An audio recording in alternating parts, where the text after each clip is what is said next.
So welcome to the September 14th Select Board meeting. Please note that in accordance with the emergency orders announced by Governor Charlie Baker to protect public health during the COVID-19 outbreak, this Select Board meeting will not be open to the public for physical attendance, and the Select Board members are meeting online via Zoom web conference. This meeting is being live streamed and cable broadcast by the Easton Community Access Television, which is Comcast 98 and Verizon 23. And on ECAT's website, www.eastoncat.org. If you're watching this at home and you have a question or a comment, you can email mblanchard@easton.ma.us or pose your question on the Q&A feature of the Zoom portal. Please remember to include your name and street address for our minutes. So at this time, I'll ask each select board member to state their name to ensure that we have a quorum, starting with you, Craig. Craig Barger. Chuck King. Mark Lamb. Dottie Fulginiti, and Tom Broussard is not at the meeting at this time. So the first item of business is a public hearing, which is timed. Craig, do you have the hearing notice on that? Yes, I do. Would you like to read that? Absolutely. The Select Board of Easton, as licensing authorities, will hold a public hearing via remote participation using the Zoom platform on Monday, September 14th, 2020 at 5 p.m. to consider and act upon the application of J&K Golf Enterprises, LLC, for a transfer of a Section 12 on-premises restaurant all alcohol beverages license from iGolf Centers, Inc. to J&K Golf Enterprises, LLC, doing business as iGolf Easton, for premises situated at 502 Foundry Street, Easton, Mass., with a plan on file at the Select Board's office. Instructions for accessing this remote hearing will be provided on the meeting agenda, available on the Town of Easton's website at least 48 hours prior to the start of the hearing. Okay. Do we have somebody here that's going to speak to this, Connor? Yes, Michael Blanchard, the Assistant Town Administrator, processed this application.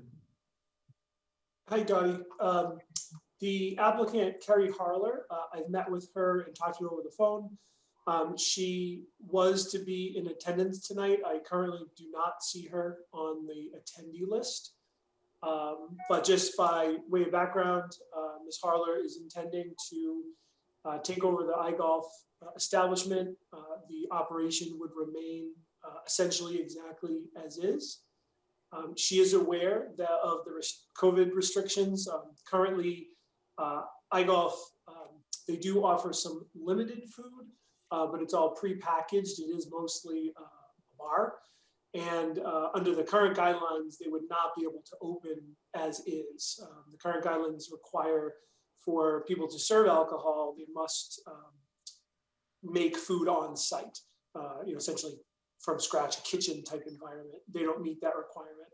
They are aware of that. They are hoping that guidelines will change and they'll be able to open this fall. And part of the conditions are satisfying Board of Health requirements, which does include all the COVID requirements as well. Okay. Anybody have any questions on this application? Seeing none. Michael, I don't know. I've seen some more people join in the attendees list. I just want to put out there, just in case somebody joined late, if somebody's here for J&K Golf Enterprises, if you want to post a note in the Q&A feature, I'll give you a second to do that. I do see one call-in listener as well, Mike, from a 413. I don't know if that may be the person.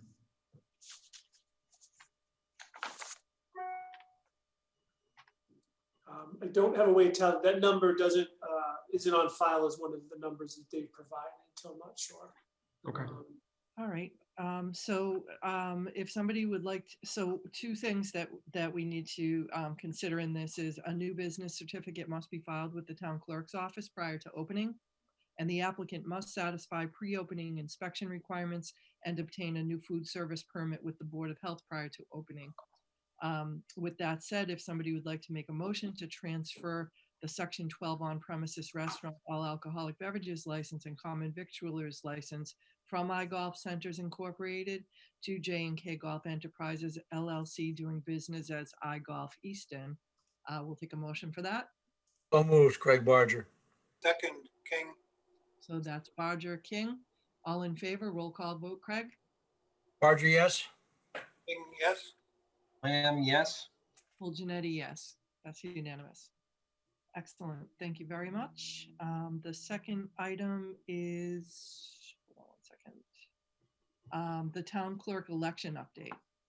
Dottie, just kind of point of clarification there. We have a revised agenda for tonight with the governor's order. Is that something you wanted to do at the beginning of the meeting, or do you want to do that at the end? Regarding the expansion of outdoor dining and the select board's permitting of that. I thought we were going to do that during the COVID update. Okay, that's perfectly fine. I just wanted to make clear for Lisa while she's taking minutes. Sure. Danielle, are you, there you are. There I am. Hi. Hello. Danielle? I don't do this from my office very often, so I'm sorry. There we go. Well, thank you all for giving me an opportunity to just talk to you, get a little bit of airtime in regards to the fall 2020 elections. As you know, we're just wrapping up the primary election, which was on September 1st. As you also know, there's been a lot of changes to the election laws in response to COVID-19 and the pandemic. And both the primary and the presidential election, which is scheduled for November 3rd, have a lot of different things that are available both for voters and a lot of different requirements for my office in regards to administering these elections. So I wanted to just take a minute to talk just a little bit about those. First of all, every voter is qualified and eligible to obtain a vote by mail ballot. They're not required to do that by any means, but they do qualify, whereas normally an absentee ballot is something that you would have to qualify for. And so this week, every registered voter in the town of Easton that has not yet already applied for a vote by mail ballot for the November 3rd election will receive another application. It's a postcard application in the mail. It's due to come in any day now. So I would expect it one day this week. And they can return that to our office. It's a postage prepaid. It's similar to the one that they sent on July 15th to all registered voters, which gave people the opportunity to apply for both elections. So again, if somebody's already applied, you're not going to receive this. If you have not applied and you don't want to receive a vote by mail ballot, you certainly can throw that application away.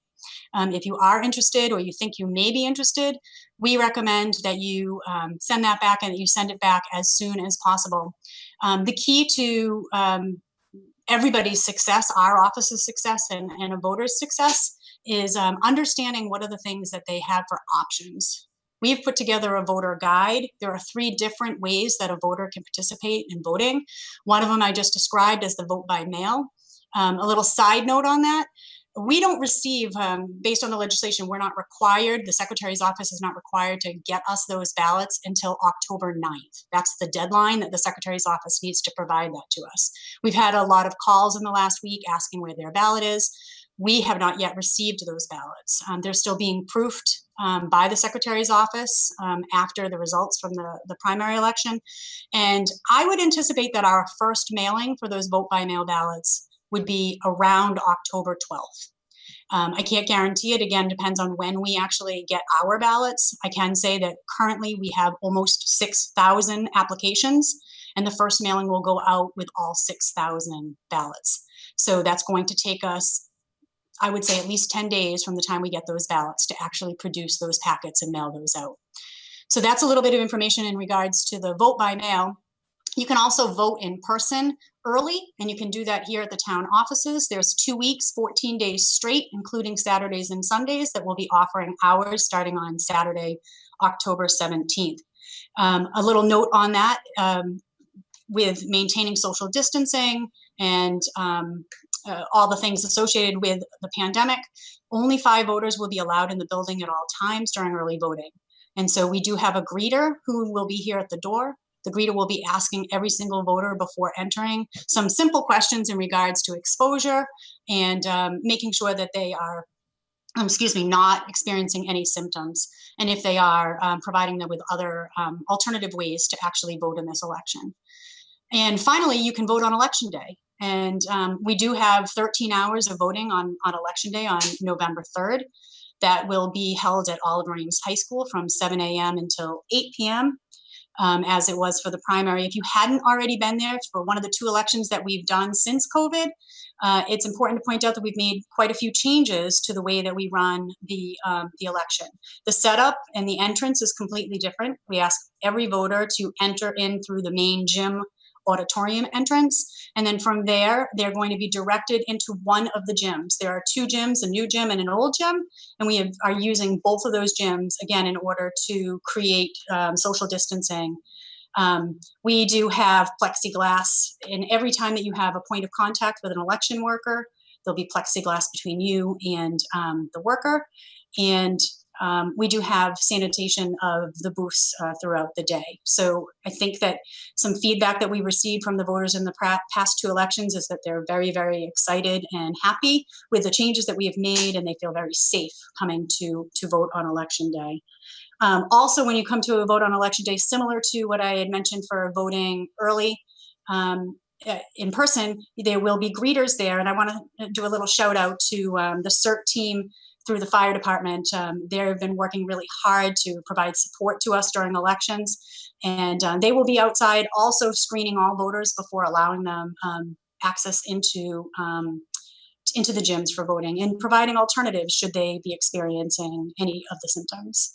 On that same thank you, I'd like to just say thank you to the DPW. I mean, the setup is for this new arrangement is a lot, and they've been great to work with. David Field and his team have been awesome. Excuse me. One other comment, I would like to point out 2 things in regards to the vote by mail ballots. One, that we have a secure municipal drop box that is installed outside of Town Hall. We do recommend that people use that drop box rather than the mail to return all of their ballots.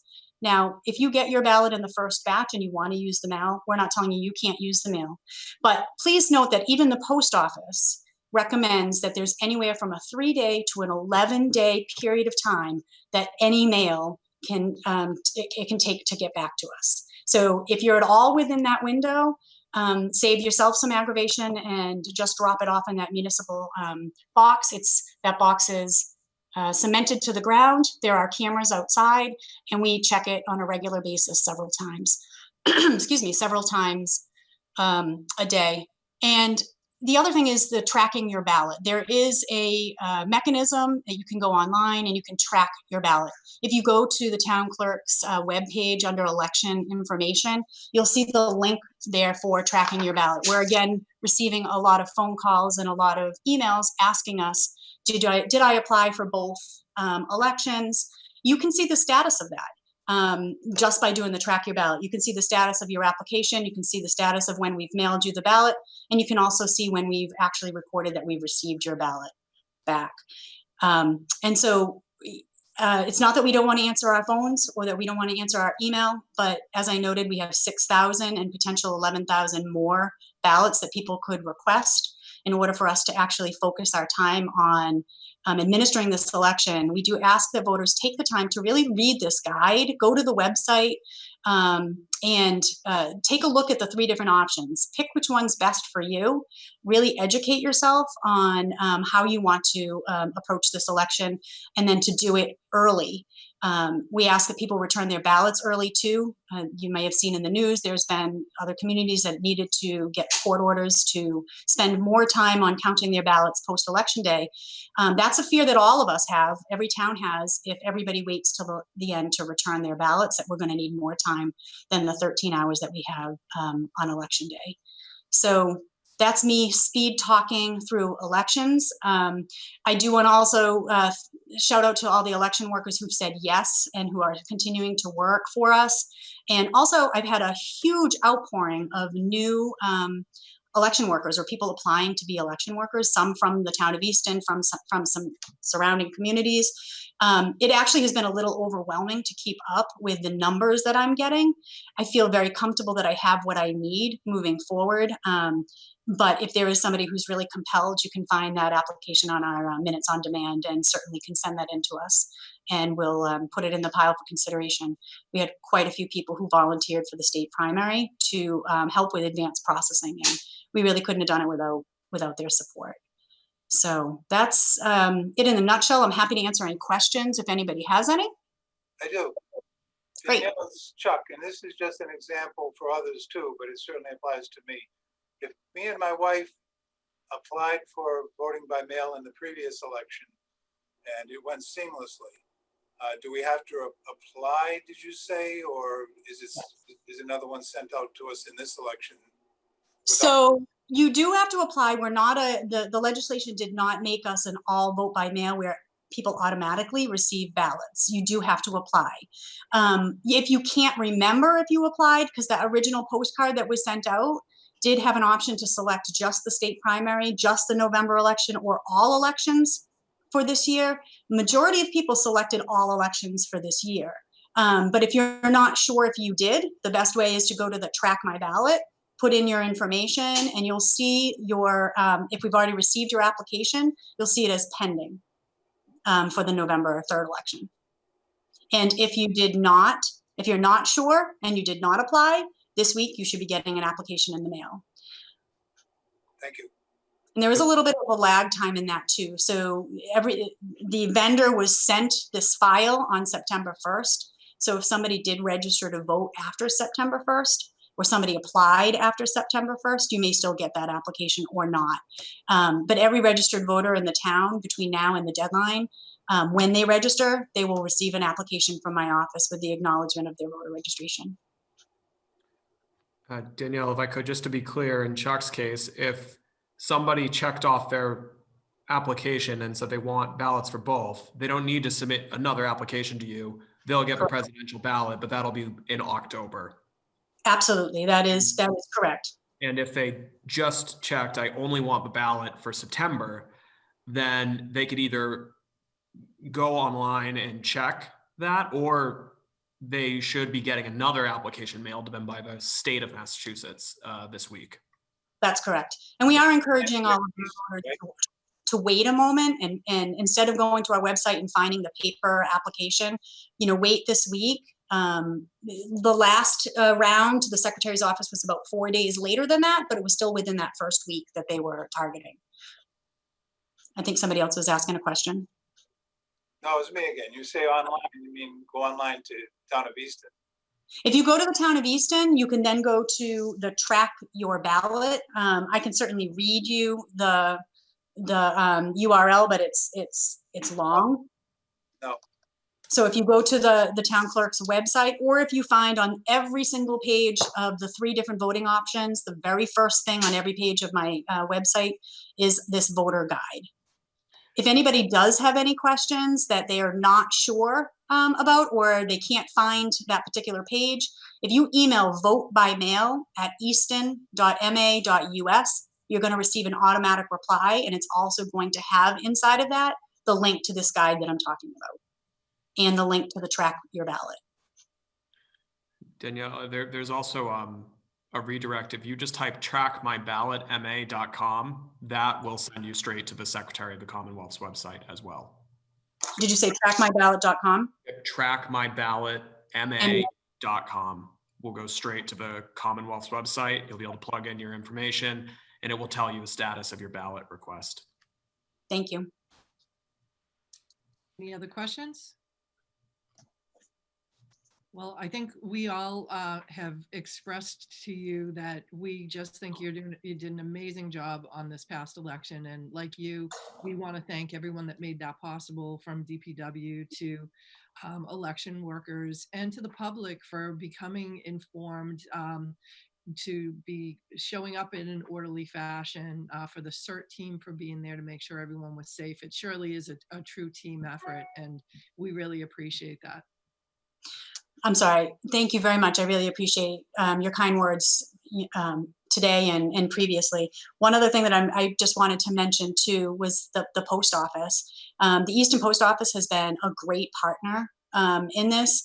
And it's important to note that we have a system where they're coming and picking up the ballots, and if it's a ballot that is being mailed within Easton, I can tell you that 99% of the ballots that are being moved within Easton are actually being delivered the next day.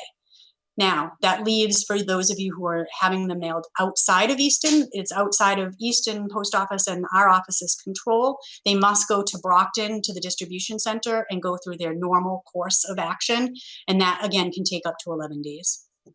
So if you need your ballot mailed outside of Easton, you must apply early in order to make sure that you get the deadline. And also the deadline to receive the ballots for this in the Dropbox returned to us would be 11/3 on election day by 8 p.m. That Dropbox will be locked after 8 p.m. And so it would only count if it's dropped off in that box before 8 p.m. But if you do return it by mail, we have to receive it by Friday, and it has to be the 6th, and it has to be date and time stamped by the 3rd. But again, don't leave it to chance. If you can have your ballot back in the Dropbox before the 30th, we know it's going to be received and counted and taken care of. So thank you again for the airtime and for your support through the process. Thank you. Thank you. Thank you, Danielle. Danielle? Just for the record, oh, I'm sorry, Craig, did you have something else? No, I just wanted to say thank you. Okay. So, For the record and for the minutes, Lisa, if you just wanted to add that Tom Broussard joined the meeting at 5:20. So good to see you, Tom. Thanks for being able to get here. Thank you, Dottie. You're moving around my screen here. So the next item on the agenda is a presentation from Easton Energy Aggregation Program. We have Mark Capadonna and Denise Allard of Colonial Power Group, and they'll be presenting us with an update on the aggregation program. Sure, I think Mike is moving them both into the panel now. Yep.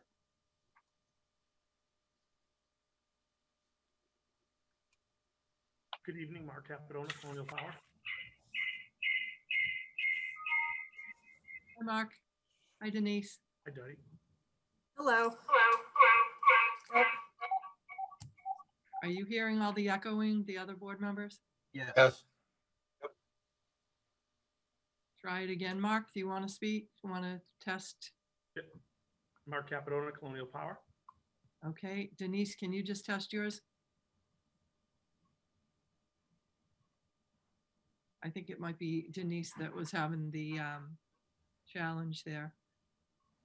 Well, Mark, if you, by way of background, town meeting voters approved the town's ability to pursue energy aggregation in May of 2016. Following that, the town of Easton, working with our consultants, Colonial Power Associates, developed and published the aggregation plan in compliance with Massachusetts law regarding public aggregation of electric consumers. The select board approved and adopted the plan in April 2017, and most recently executed a supply purchase with Dynegy this February to take effect November 2020. So Colonial we have a final draft in our packet, and Colonial will tell us a little bit about what they're doing to inform the community. Yeah, so Mark Capadonna, again, Colonial Power, thank you for having us tonight. Just wanted to inform everyone that, the program will be starting up. We're hoping to get the final numbers from National Grid on what their rate will be this coming winter. From the town's perspective, I think you have a fantastic rate going forward for the next 36 months. It's going to be a 10,287 rate for the standard product, and a 10,3 rate for an opt-in product if somebody wanted to have something that was a little bit more green. All of that being said, everyone that's on basic service, I guess I should just take a half step back because people aren't certain what we're talking about. We're talking about municipal aggregation for the city, for the town of Easton. And what will happen is anyone that's on basic service will receive a mailing. They'll be able to look at it. The mailing will have your rate of that 10.2 up against whatever National Grid's basic service rate is this winter. And people can make a decision. If they don't do anything, it will be automatically enrolled. If anyone already has a third-party supplier, they're not going to be mailed to, they won't be switched. if somebody does receive that letter inadvertently, it is utility grade data, so everyone understands. Please just simply opt out of the program and you won't be enrolled. You should not get it, but again, it is utility grade data. So we take the list from National Grid. They tell us who the basic service customers are, and we have no choice but to take their word for it.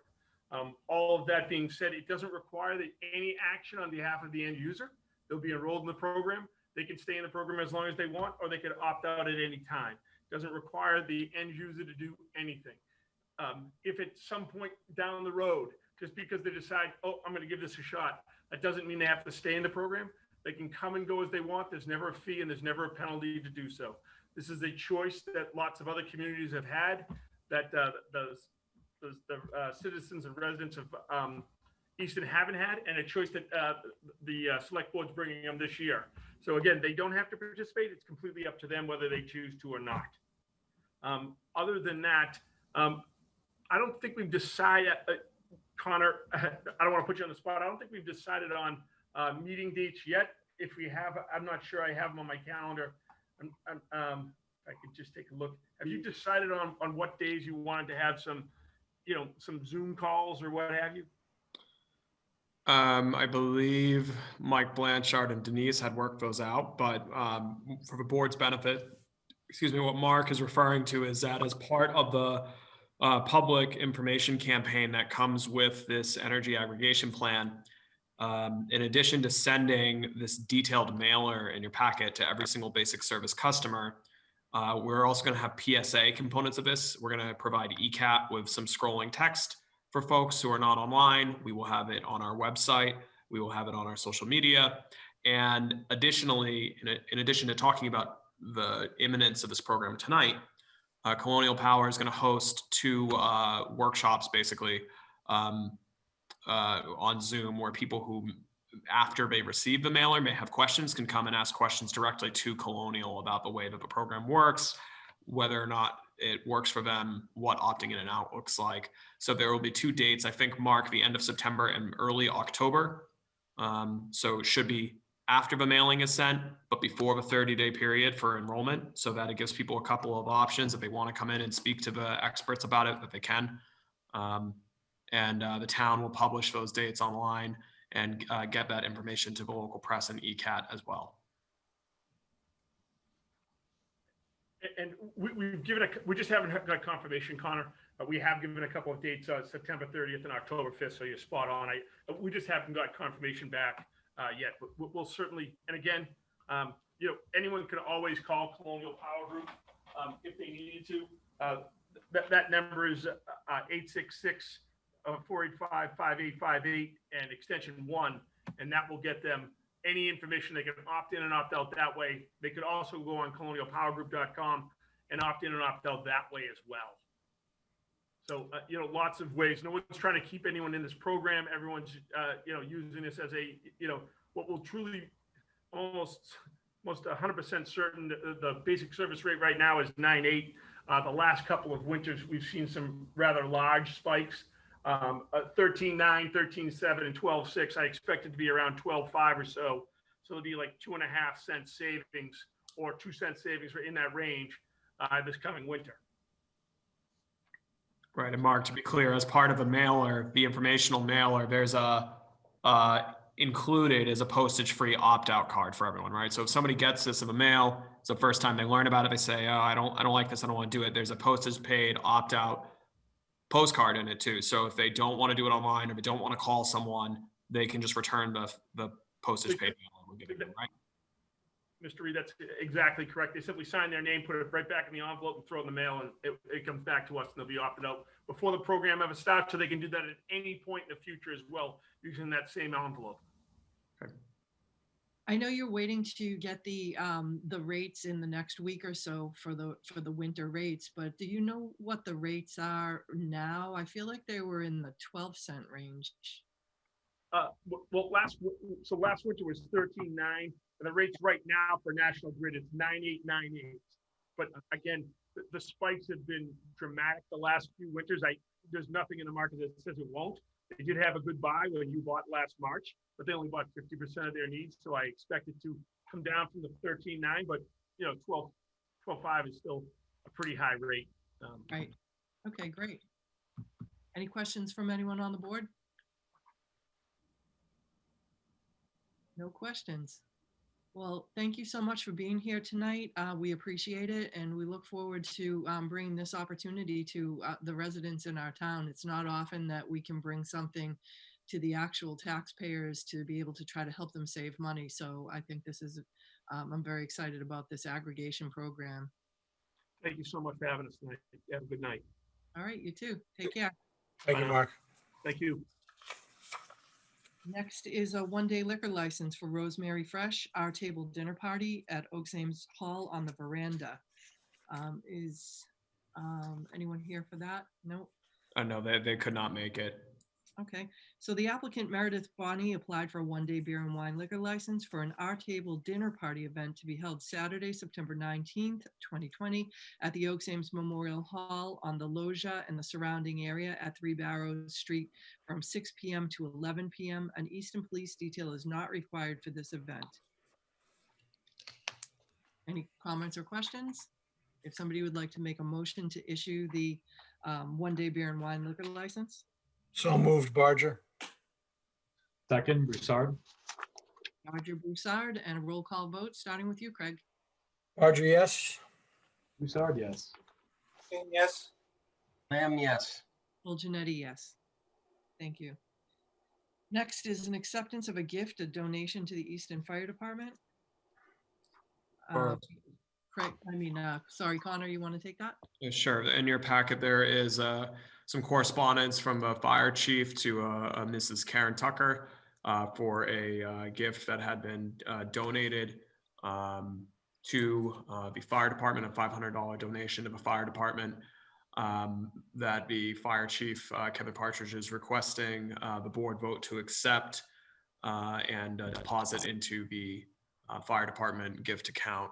Those are typically used to offset community events, trainings, and things of that nature. So I would recommend the board vote to accept the gift from Mrs. Tucker. Can I get a motion and a second? So moved. Second, So that's Lamb, Broussard, and a roll call vote. Craig? Barger, yes, with thanks to the Tucker family. Broussard, yes, with appreciation as well. King, yes. Lamb, yes. And Fulginiti, yes. And like my fellow select board members said, we really appreciate the generous gift to the fire department. Thank you to the Tucker family. Thank you.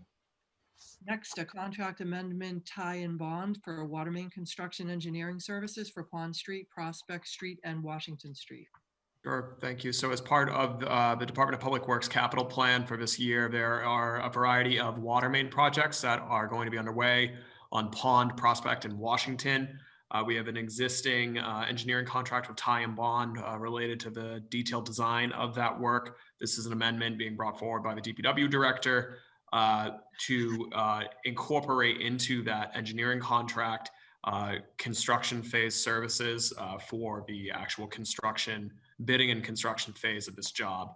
I would bring the contract total to $165,200. Funding for that was approved at town meeting in June, and it's part of the overall cost of construction. Dave Field is recommending approval, and so do I. Any questions? All right, if somebody would like to make a motion to accept the contract amendment for Tighe and Bond for the water main construction engineering services for Pond Street, Prospect Street, and Washington Street in the amount of $75,000. So moved, Barger. Second, Broussard. Barger, Broussard, and a roll call vote. Barger, yes. Broussard, yes. King, yes. Lamb, yes. Fulginiti, yes. Unanimous. All right, the next is another contract extension for the Beta Group for the Main Street Aerial Utility Undergrounding Project. Sure. So somewhat similar to the prior amendment, this is related to the Northeastern Village Infrastructure Project, Phase 1A. That is the utility undergrounding, the aerial utility undergrounding. The board will recall over the summer, Dave Field and reps from Beta came in to talk about pivoting the scope of a project, which the board was favorable towards. We went back, got to work with Beta, and they are now moving ahead. We got the green light from MassWorks on that as well. So this contract would be the next step, taking us doing a couple of things. One is some funding for redesign, obviously, because this is pivoting some of the scale, but also to roll in those bidding and construction phase services that are not typically included in the first design contract. So this will bring the total engineering contract to $402,560. Funding for this is available in existing appropriations, including the MassWorks grant. And this, if this is approved, that'll get Beta to work. We'll get the detailed design rolling, hopefully bid this in the winter and have a construction crew out there in the spring and summer on the new pivoted project. Terrific. Any comments or questions? Connor, just a quick question. The only undergrounding will be on Mechanic Street to the buildings on Main Street. Is that correct? No, or Mechanic Street, there may be pieces, a couple of poles that touch on Mechanic Street, but this would be taking the kind of aesthetic from the first phase of this, where we undergrounded a majority of those utilities between Mechanic and Sullivan, and extending that aesthetic and streetscape improvement, including some parking changes that we talked about. I got feedback from the businesses on, down eastward towards Route 138, towards Immaculate Conception. So the undergrounding would be the wires that are like on the corner with Williams Street, right? Yes. In front of the old Joyce Building, correct. Yeah, that are right up against it. It would be starting there and moving eastward towards 138. Right. Along with some other improvements to the streetscape and accessibility. Any other comments or questions? All right, if somebody'd like to make a motion for the to approve the contract amendment for Beta Group to the Main Street Aerial Utility Undergrounding Project in the amendment amount of $233,360. Move, Barger. Second, Broussard. Roger Broussard, and a roll call. Barger, yes. Broussard, yes. King, yes. Lamb, yes. Fulginiti, yes. Thank you. Next is a presentation by the Director of the Planning and Economic Development regarding the status of affordable housing and the production plan. Is Stephanie coming for that, or is that Wayne? Stephanie is here. I think she may be one of the two Town of Easton accounts, but Okay. while Mike gets her brought in, just by way of background, here she is. The planning department, both with Stephanie and Wayne, on at least an annual basis, provides the board and the public with an update on the status of the town's compliance with 40B and affordable housing production, just to keep everyone on the same page about what our obligations are and what our long-term plans look like. We have a presentation immediately after this from an interested developer, so we thought that this was a good time to do a refresher and have the planning director come in and just talk through you know, the status of Easton's housing production for the board's benefit. So Stephanie, you want to take over from here? All right, can everybody hear me? Yes. Good. So thank you, Connor. I'm happy to be here tonight to give an update on the housing production plan and how Easton is doing in meeting its subsidized housing inventory goal. As I think most of you know, the town has worked diligently over the past 10 years to meet the state mandate that 10% of a community's housing inventory be affordable units. Easton hit that 10% goal in 2014 when the Avalon project was permitted, and an additional 288 affordable units were added to the subsidized housing inventory. That number did drop down to 9.7% around 2016, when production of previously approved units did not move forward. Through the efforts of the Affordable Housing Trust, who has created some new affordable units through projects that they've undertaken, adoption and implementation of inclusionary zoning that provides density bonuses when a development creates affordable units, and through the permitting of local initiative projects that include Eastondale, Meadowview Commons, and Avalon 2, Easton's SHI is at 10.29%. But what does that mean going forward? So the base number that is used to determine the 10% is the number of housing units that's reported by the decennial census. And in 2010, that number was 8,105 units, which would mean the town needed 810 affordable units to hit the 10%.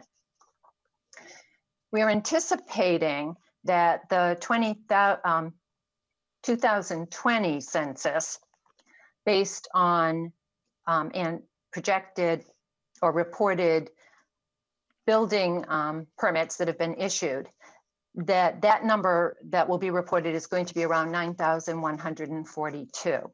So that would mean we'd need 914 affordable units.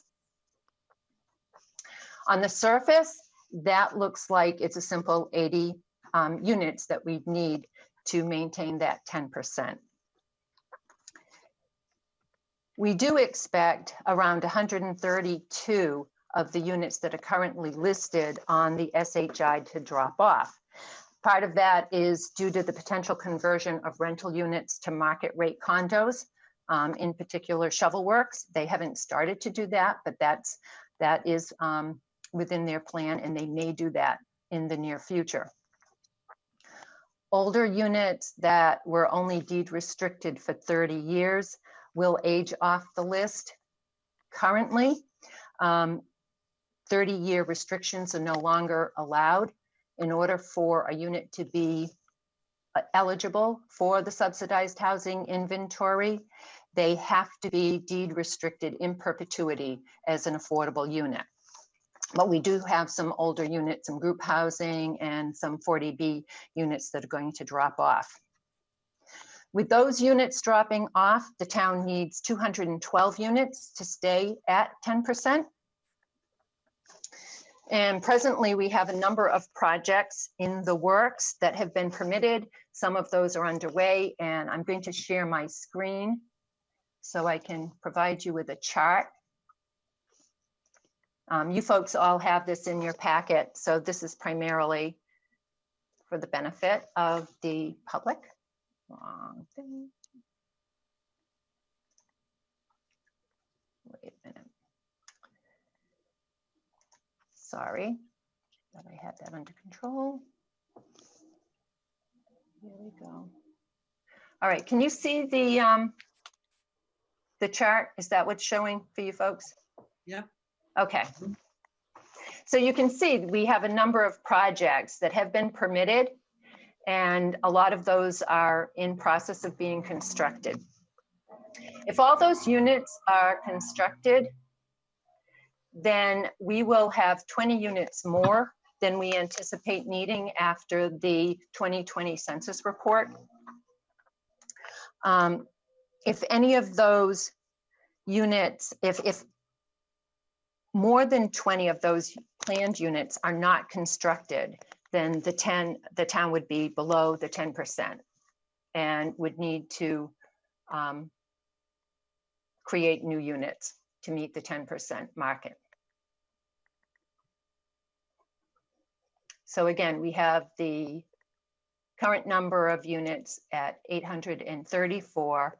We needed 810 units. We're projecting 914 units after 2020 census reporting.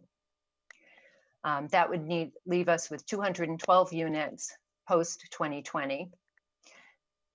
We have 232 that are permitted. If all those are constructed, then we will be at 10.2%. And without the maximum anticipated construction, we'd be at 7.6.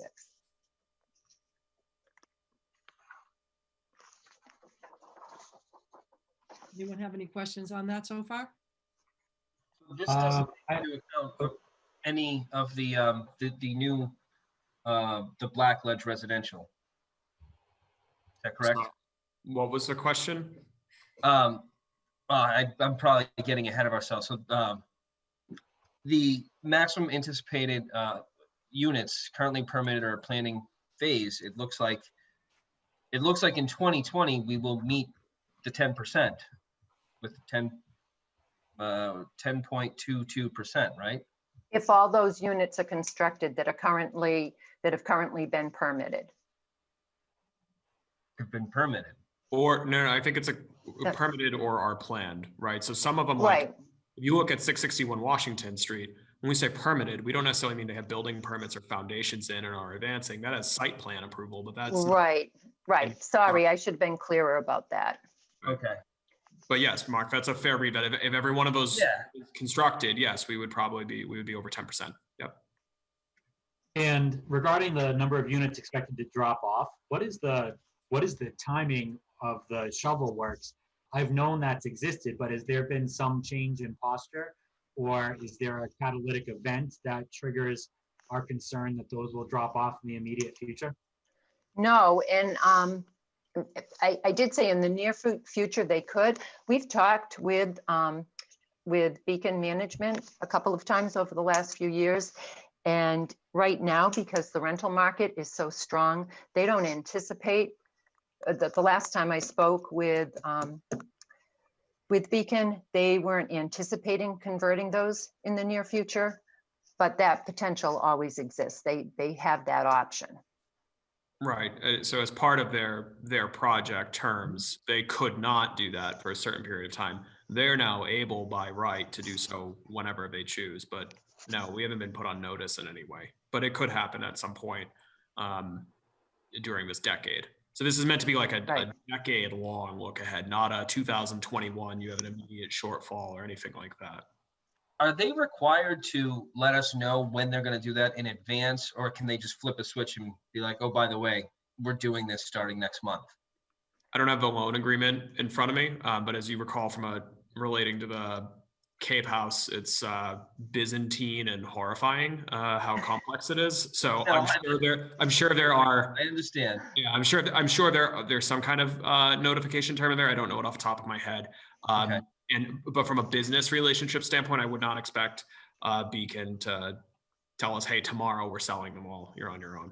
But And I think they would, because there are certain payments that will be made back to the town as they sell those units. So correct. Yeah, those things are interrelated. They could, I believe, to the extent that there's principal outstanding on any of the CPA loan, sale proceeds of the condoization, I believe applies to that. So it's complicated, but the short answer is they've been pretty straightforward with us that for now they're not looking to make any big move or change from a rental to ownership. Thank you. No problem. And from a risk profile standpoint, I think that for me at least puts into context the risk of the number of units dropping off, given they comprise 83 out of the total 132. I would point down below in terms of the items coming online. I also feel as if there's a certain level of risk profile that I'd ask if we could speak to regarding Quisa Commons, where we have 173 units currently either permitted or in the planning phase. And the footnote represents that the construction of those have yet to commence at the date of this memo. Is there a certain time that that's expected? Yeah, that's a great question, and it's an important one for the board to have a kind of holistic understanding of the risk that you're talking about, Tom, moving into the next decade.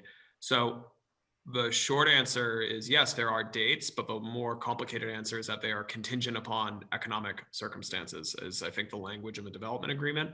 So they're more targets than they are hard and fast deliverable milestones, and the construction is behind that already.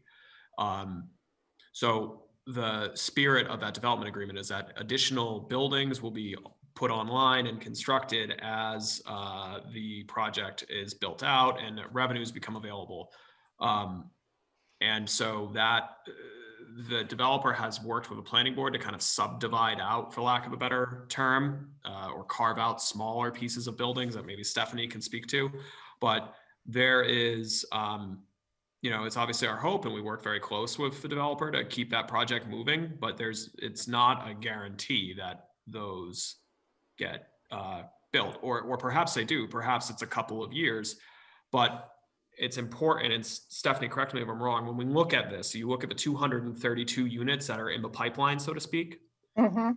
I believe the majority, if not all of those, Stephanie, are mature enough in the pipeline that we are not getting active credit on our SHI for them, right?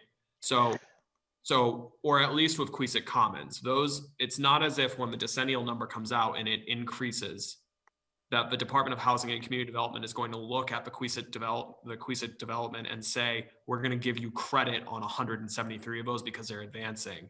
They would not. Is that the case, Stephanie? Until they start pulling Oh. permits. Correct. Yes, that is So correct. You could Those- be in a scenario where in 2022, if it's not advancing, you know that you have 173 units coming, but they're not there yet, and building permits Right. aren't being pulled, and so you are not getting credit for any of them, and therefore are not in safe harbor. That's right. That's right. Where those, right, these are units that are anticipated to be added over time to the SHI. And in fact, Queesit Commons is one, as I mentioned earlier, where when that project was first permitted, the 40R, for the 40R project itself was permitted, all those affordable units were added to the SHI. And that's part of the reason when Avalon came along, it added the number of units to get the town just over the 10%. I think it was 10.3 at the time. But those came, the majority of those came off when the building permits aged out without construction starting on the units that, again, hadn't been constructed already. Tom, did that answer that? It did. I think it did. I think it added context. The additional question I have is, you mentioned it, actually, Stephanie, was Avalon. Those Yep. units aren't listed here. Would those count as affordable housing given the initial project, or would they not? I think the Avalon numbers have already been added, but I will double check that. Yeah. I'm When pretty they, confident when that, they have been, including the new one. right. And in fact, that's why one of the, that's how we got to the 10.29%. Right. And how many is the new one, if you wouldn't mind refreshing my memory? The Avalon 2 was 48. 44 units. Now, I think that's important to point out, and I appreciate the way you laid this out, Stephanie, at least numerically for me, because I think I constantly seek to balance the safe harbor aspect and our ability to work collaboratively with 40B projects that we've enjoyed so far, and having the ability a bit to dictate how and where this impacts our community and our town, and the economic diversity it can create. So I really appreciate you laying it out this way, and certainly look forward to hearing more about this. Well, thank you. And I want to give credit where credit is due.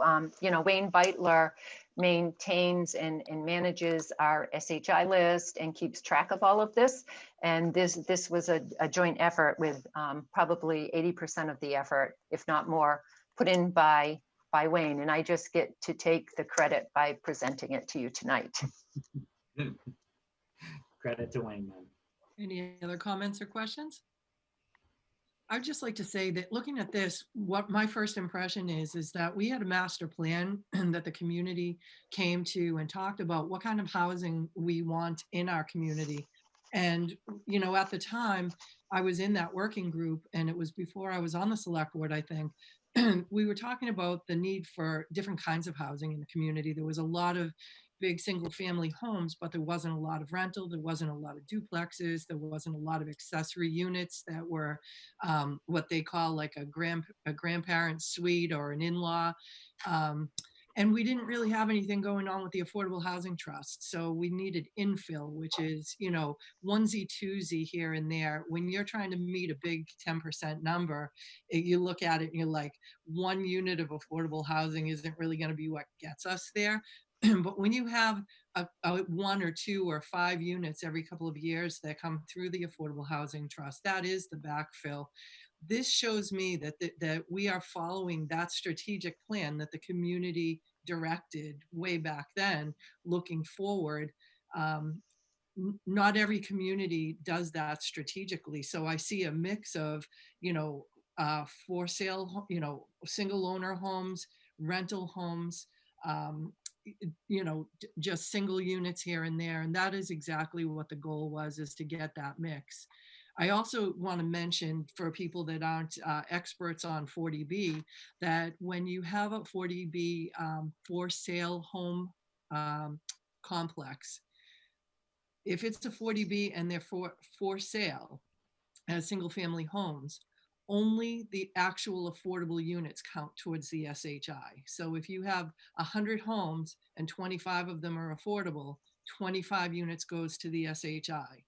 As opposed to rentals, if you have 100 rentals and 25 of them are affordable, all 100 go to the SHI. So that's why it's important to balance that in this list of how we look at housing production. And when we stay at or near or above the 10%, that gives us the luxury of inviting in projects that we want, that are a good fit for what the strategic plan is for the next 10 years.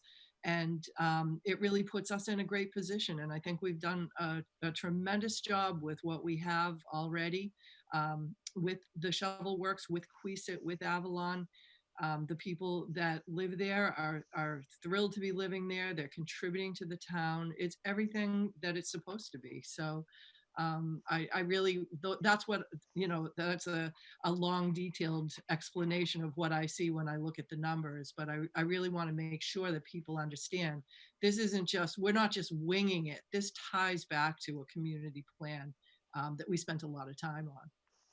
Yeah, and Dottie, I'd like to just pick up, I think you mentioned the rental units and how they really help to contribute, and that's an important housing type that people are looking for. I'd also like to just add a little bit of credit to the Affordable Housing Trust. I think they've really come into their stride after working hard to figure out the best way they can help add affordable units to the SHI. That whole premise started with the first-time home buyers program. And recently they have, well, over the years, there have been a couple of units, one that's already constructed on Highland Street, one that's under construction on Electric Avenue, ownership homes through a sale of land, town-owned land, to Habitat for Humanity. There are two more lots that will be developed with housing. We'll be going out with an RFP for our Pequannock Avenue and Morse Road. And then of course, 300 Foundry Street for the group home. And when you look at what the Affordable Housing Trust has been able to accomplish through their programs is, again, increasing the diversity of the type of housing units that are available to people who need that type of housing. A lot of the first-time home buyers have purchased some of the condominiums, and that gives them home ownership in a very affordable way for them and their budgets. Can I make one more, or have one more question? And it's actually for Connor or Stephanie, but something that hasn't been covered is what happens when a town is is below the 10%? What are the repercussions to the town? Sure. So that's a good question, and it's an important one. I think to Dottie and Stephanie's point, Easton's been a very proactive leader on affordable housing. That's why we're a housing choice community. I think the board and the community here looks for reasons to say yes rather than no. But the downside of non-compliance is an important part of the decision process. And so what happens is if you are outside of the 10%, you're outside of what's called safe harbor. And if you don't actively have new projects being permitted to advance you towards that new goal, the select board loses the ability to do cooperative or friendly 40Bs, where a developer gives you a presentation, says, this is what I'm thinking. What do you think? Do you want to make something work here? You lose the ability to enter into that kind of contract effectively. And instead, developers can just go for a comprehensive permit straight to the Zoning Board of Appeals. If the Zoning Board of Appeals in a community that is not at 10% denies the comprehensive permit request, then that developer can appeal it to what's called the Housing Appeals Committee at the state level. And typically, outside of very compelling localized concerns, if you're not in safe harbor and you're not making progress towards it, the state can basically overrule your local permit decision and give approval to that developer to construct whatever project they requested. Is that a fair summary, Stephanie? Yes. Yep. And so one of the benefits of the kind of proactive approach of trying to get to and stay in safe harbor, and is it gives the board choice, right? A lot of folks think of 40B as the kind of antithesis to local control. You have a semblance of local control when you're in safe harbor. You can cooperatively say, well, let's find a way to make this work that fits the housing needs of the community. You very frequently can roll it into broader mitigation agreements like with Avalon, where it helps expedite major public infrastructure projects or traffic improvements or funding for schools or first responders or things of that nature, that as well as getting feedback solicited. So the select board approves the local initiative project, the LIP, but you typically get feedback from your Affordable Housing Trust Board, your planning board on things like design and aesthetic, and you do it through a cooperative process rather than a confrontational one, and one where you lose control. Thank you. Any other comments or questions? All right, well, thank you, Stephanie. We really appreciate you giving us that overview tonight. And thank you, Wayne. We know that you worked hard on that. I see you in the attendees list. So thank you very much for putting that together for us. You're welcome. Thank you. Okay. Thanks, Stephanie. And so next, whoop, someone had a comment or a question? Nope. All right. So next is a 40B housing presentation, Blackledge Residential with Rick Lincoln. And this is on Union Street.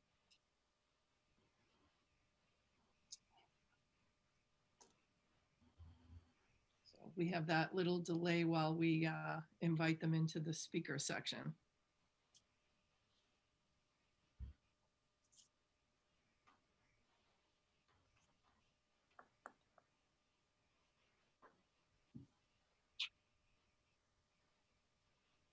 There we go.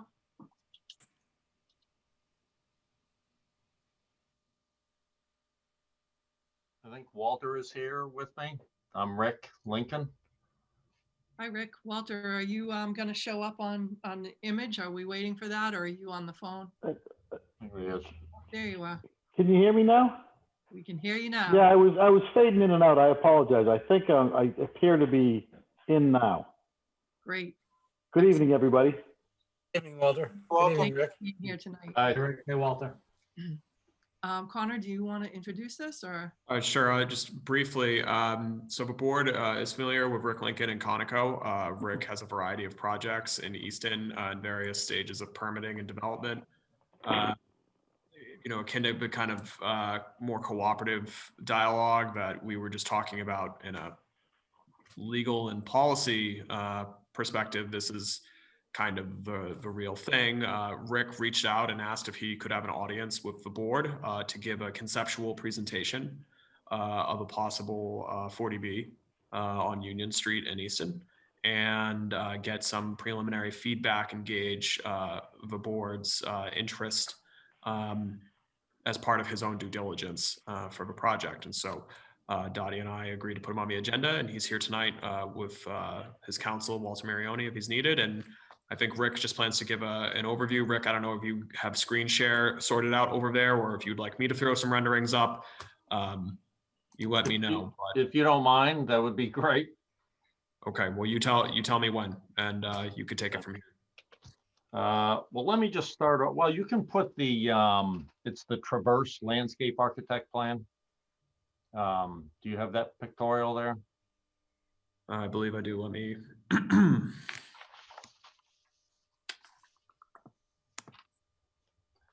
That's probably the most encompassing pictorial I have. And I'm assuming everyone received the, some of the documents I submitted. Yep. Okay. Yes, sorry, the board has the full package that you submitted. All right. Do I need to explain? I'm assuming everybody knows where this is in town. It's right on the Brockton line and northeast section of Easton and the old Benson precast facility.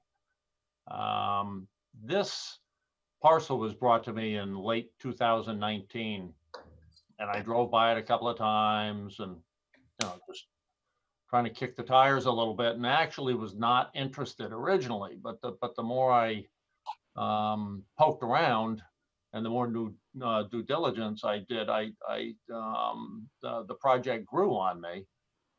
I will say that the original intent here was assisted living, but after a month, 2 months of a lot of research and a lot of phone calls, a lot of conversations, assisted living is not, there's not a lot of activity in that market, so there was no interest. I've done some apartment developments in Hanover, and I'm doing a couple of hundred units now in downtown North Attleboro. North Attleboro is more of a redevelopment, which I would probably class this as. So I've got a fair amount of experience, and I typically will develop and build the units. So it's not just a developer flipping the deal, and then the big folks come in and kind of run the show. So I take it all the way to the end, and these particular buildings, if all worked out, I would keep.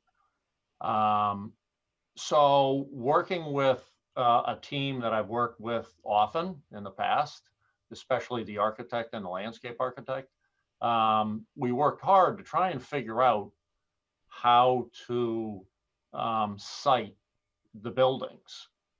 And I will back up a little bit. Some of the assets to this site, in my opinion, is that for 108 units, which is what I'm proposing, there's a lot of natural buffer on this site and very few neighbors. A couple on the Easton side, and then a couple, 2 or 3 on the Brockton side. So that is difficult to find.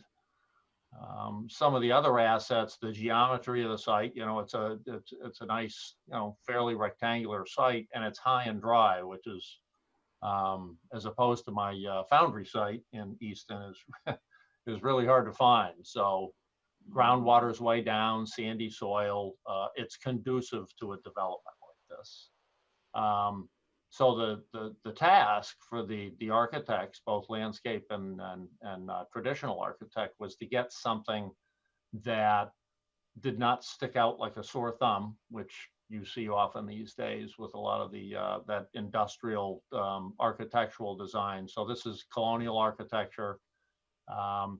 We played with parking and the orientation of the building to Union Street as much as we could to kind of minimize the massing of these buildings.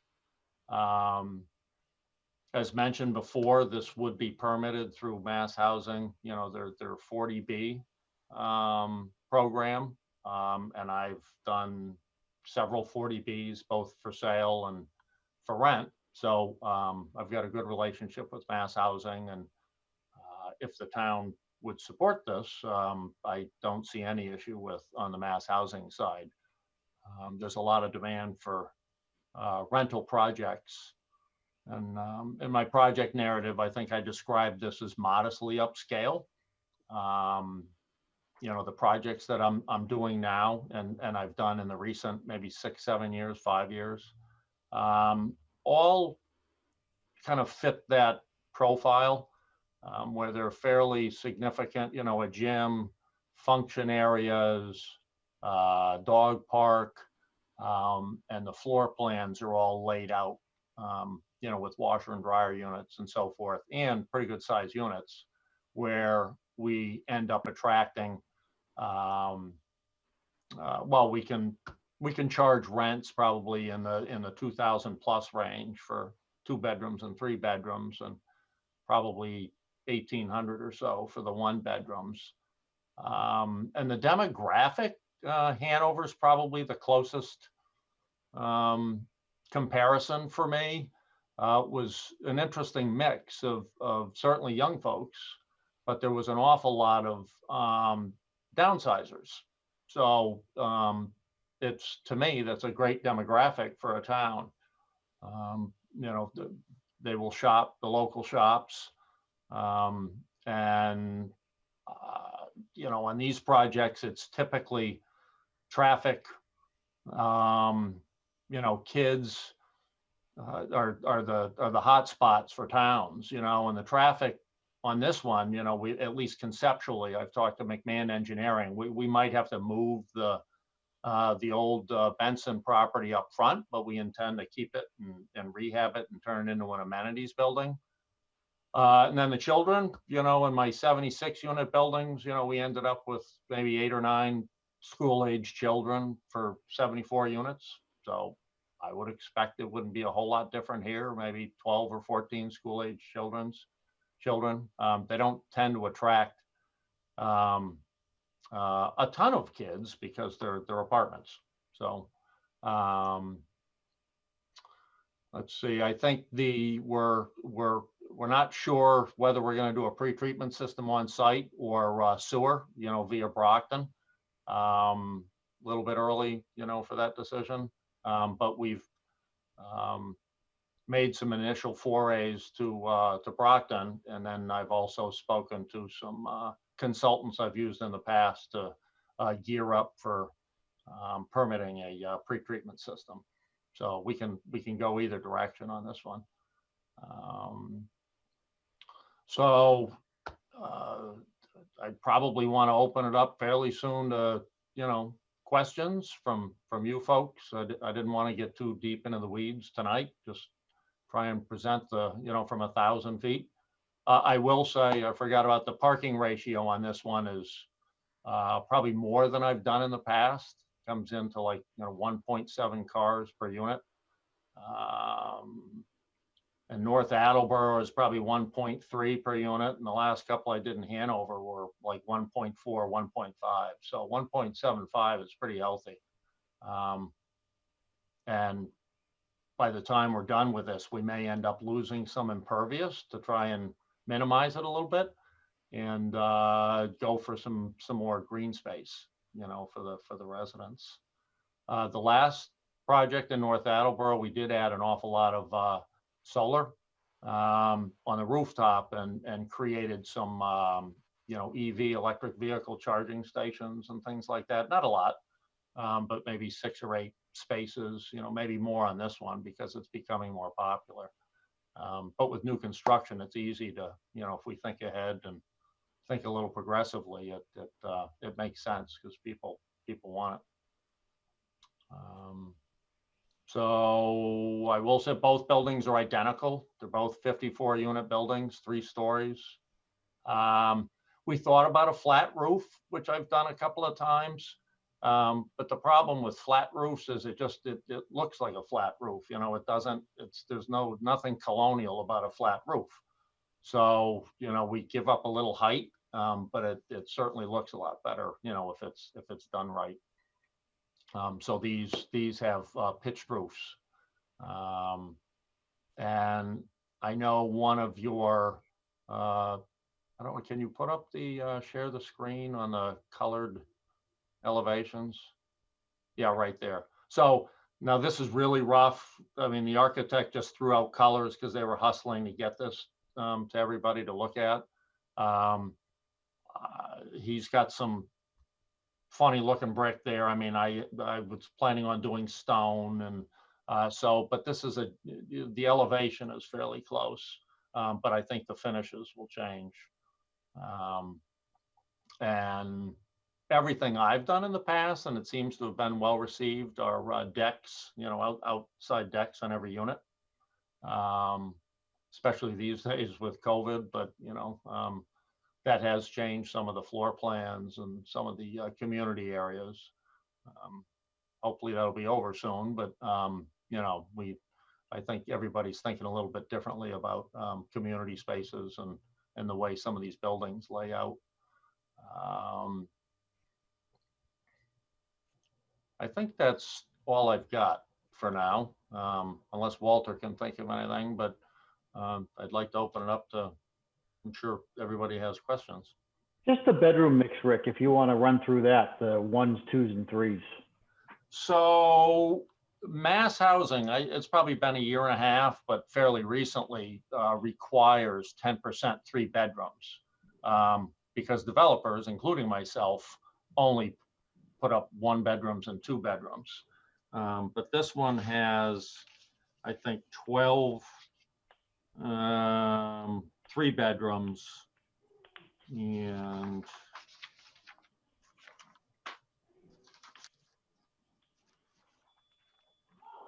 so it's 50, so I almost 50%, just a hair under 1 bedrooms. I used to, in my other projects, including North Attleboro, we tended more towards almost 2/3 2 bedrooms, but we've been finding that singles seem to be much more desirable for even the downsizers. So this one's almost 50% 1 bedrooms. The balance, except for the 11 3 bedrooms, will be 2 bedroom units.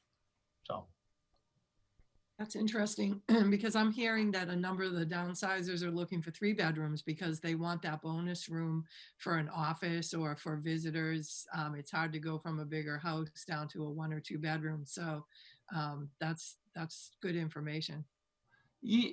I know, you just don't know what's going to happen, and it changes based on your locale. Obviously, the cottages over at Eastondale have given us quite a taste for, you know, who's looking for these smaller units, and we run the gamut over there.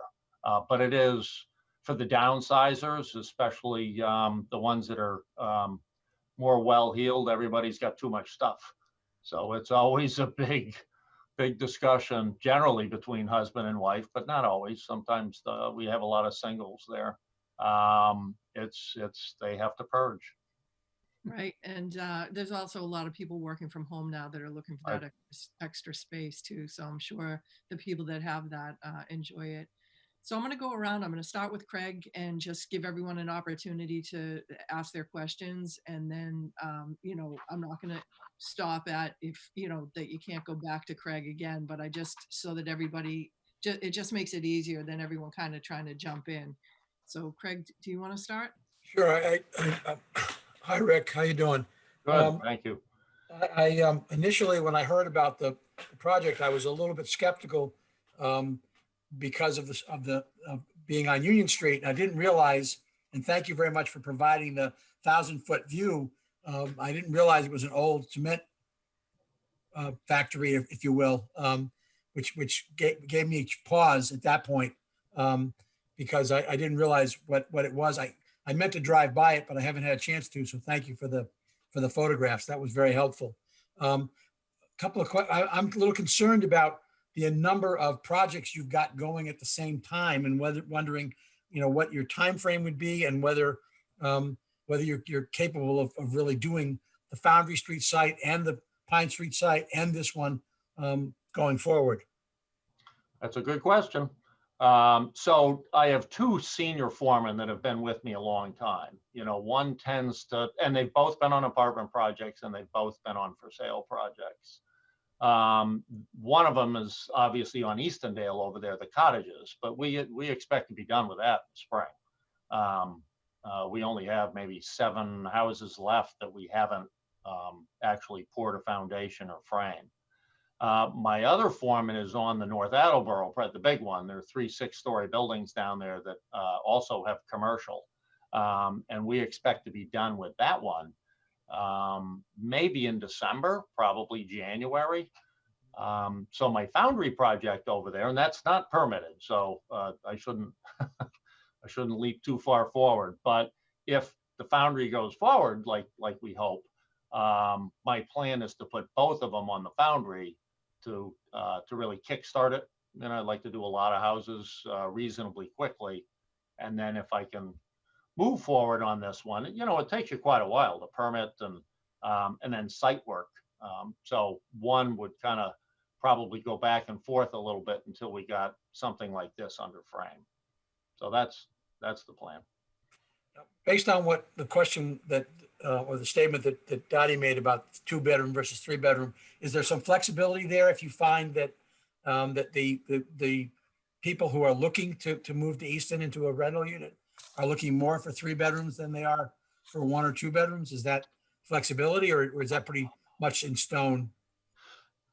I wouldn't say it's etched in stone. The only design challenge with that is, I'll drive the architect crazy, because mass housing would obviously prefer 3 bedrooms. Or I should say mass housing really doesn't have a preference other than meeting that 10% 3-bedroom threshold. So we can do what we want. And I would probably say I'd be wide open for discussion with the town to see, nobody really knows what the demand's going to be for a particular unit. So, but anybody's guess. Thank you. All right, one last question, and then I'll turn it over to my colleagues. Talk to me a little bit about the septic sewer connection with Brockton, because that's a concern of mine. So I had some early discussions. This is all before COVID, with Holmgren, because he's done quite a bit of work and seems to be ally. And he's got a great reputation in Brockton. The way Brockton's set up governmentally, with the counselors, and he has reached out to, I can't think of the gentleman's name, but honestly, we haven't really pushed too hard because I didn't want to get ahead of myself before I talked with you folks. I have done both of the apartment developments in Hanover, and then I did 66 houses over in East Bridgewater. All 3 of those were discharge permits or pre-treatment systems. So as part of my due diligence here, we took a look at soil logs that Wayne Benson had done on the site.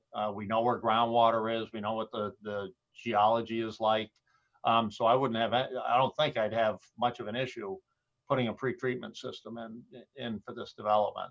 And I needed a backup plan like that because, if Brockton were looking for the stars, to allow me to hook up if they were unreasonable, with their demand, I'd say I just put in the pre-treatment. So fairly confident that I could do one or the other. And I think Brockton would also supply the water if I connected to the sewer there. And there's no extension required, I don't think, because I think their line comes right up to the town line, right in front of the site. But there would certainly have to be an agreement. Thank you, Rick. I appreciate it. Sure. Can I just clarify, Rick, for the public's benefit, for anyone watching, if they're not necessarily used to the lingo, is it fair to say that you've looked at the site and perhaps a preferable option for you is if you could get an agreement with the city of Brockton for sewer treatment off-site, but if that doesn't work out, the site appears to be able to handle an on-site septic treatment option effectively? That's fair. I'd much rather hook up to sewer just because it's fast and easy and fairly painless. Yep. Thank you. Thanks, Dottie. And pardon? Everybody good? Yeah. Thanks.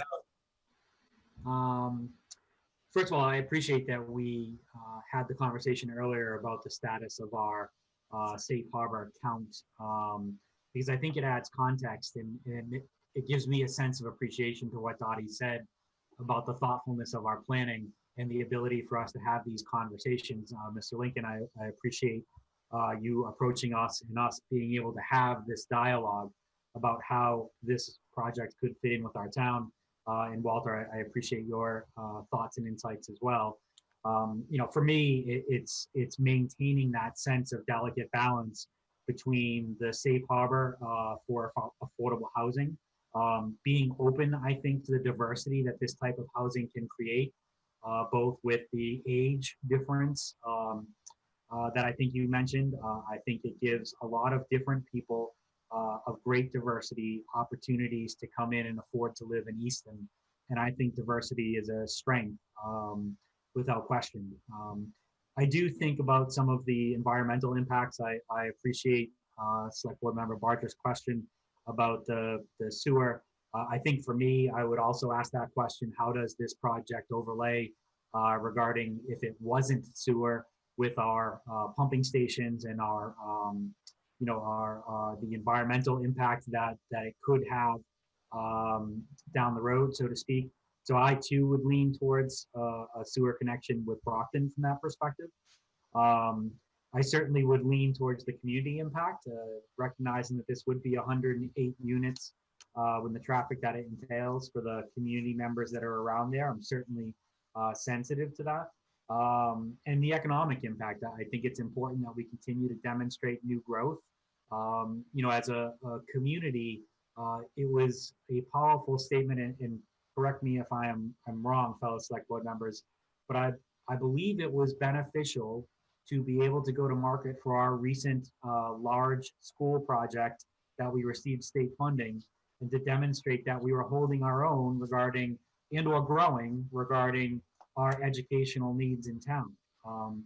And that's one of the aspects, I think, that not all communities in Massachusetts can say that they are maintaining their school population. And I believe that's beneficial. Certainly it was economically and financially from that project's perspective, but I think it's beneficial for our town overall. And so I certainly appreciate it. You answered most of my questions, how we would utilize the existing structure in the front. I had a question regarding the types of amenities and the quality of life that I believe you addressed by referencing dog park and the other assorted open space considerations that you would make. I think it's important regarding the quality of life that we're inviting people into our community to enjoy. And so I appreciated that you mentioned that and brought that up. And I think that the only other aspect that I wanted to point out is how this might impact the resources of our town. And I think that's an appropriate consideration that many of our constituents voice. One thing I didn't appreciate was the number of one bedrooms that this might yield. And the fact to me, in general, a one bedroom would be probably a couple, either downsizing or starting out, no children, most likely, just given the state of where we're at. Usually that doesn't mean that there's going to be an educational resource need. I do appreciate that there would be more calls, right, for probably the public safety aspect. And I think that's a consideration, but any new growth would bring that. And so, again, I'm just grateful that we're having these conversations earlier on and that we can work together and collaboratively. And I think that, Dottie, to your point, is a very important aspect that executing against a master plan yields.